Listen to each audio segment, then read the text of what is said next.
ईमानदारी की दौलत। एक छोटे से गांव में सजल नाम का एक लड़का अपनी माँ के साथ रहता था। वे बहुत गरीब थे, लेकिन सजल बहुत ईमानदार और नेक था।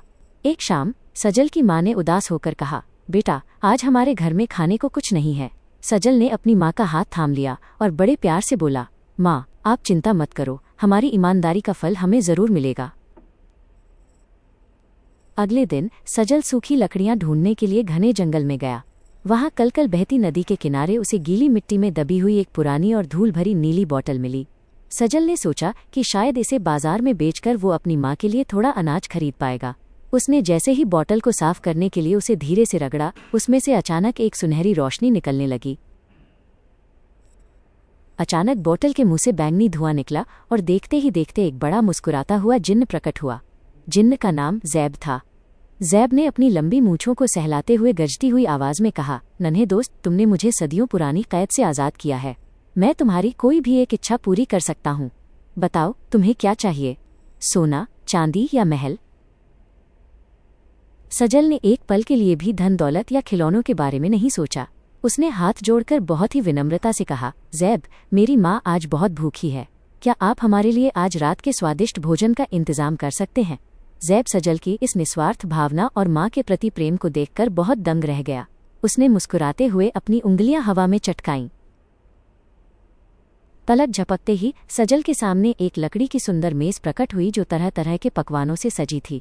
उस पर गर्मागर्म रोटियां, दाल, चावल और ताज़े मीठे फल रखे थे। ज़ैब ने प्रसन्न होकर कहा, ये तो सिर्फ तुम्हारी इच्छा है सजल। तुम्हारी इस ईमानदारी ने मेरा दिल जीत लिया है। सजल खुशी से उछल पड़ा और उसने ज़ैब को बार बार धन्यवाद दिया। सजल भागकर घर पहुंचा और अपनी माँ किरण को जोर से आवाज दी। किरण ने जब मेज पर इतना सारा शाही खाना देखा तो उसे अपनी आंखों पर भरोसा नहीं हुआ। सजल ने अपनी माँ को जादुई बोतल और दयालु जिन्न ज़ैब के बारे में सब कुछ सच सच बता दिया। उसकी सच्चाई और मेहनत देखकर माँ की आंखों में खुशी के आंसू आ गए। तभी ज़ैब अचानक फिर से प्रकट हुआ और उसने सजल के हाथों में सोने के सिक्कों से भरी एक भारी रेशमी थैली रख दी। ज़ैब ने प्यार से कहा, सजल, जो लोग अपनी ज़रूरत से पहले दूसरों की भलाई सोचते हैं वे ही दुनिया के सबसे अमीर इंसान होते हैं। यह सोना तुम्हारी सच्चाई और ईमानदारी का छोटा सा पुरस्कार है।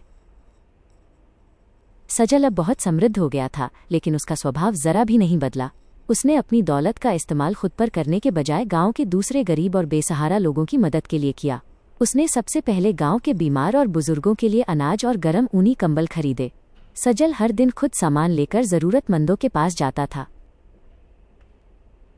एक दोपहर सजल ने रास्ते में अन्वी नाम की एक छोटी लड़की को देखा जो बहुत उदास और भूखी लग रही थी। सजल तुरंत उसके पास गया और अपने थैले से एक ताज़ा फल और एक सोने का सिक्का निकालकर उसे दे दिया। गांव का हर व्यक्ति सजल की इस निस्वार्थ सेवा और सच्चाई की मिसाल देता था। सजल ने सबको सिखाया कि खुशियां हमेशा बांटने से ही बढ़ती हैं।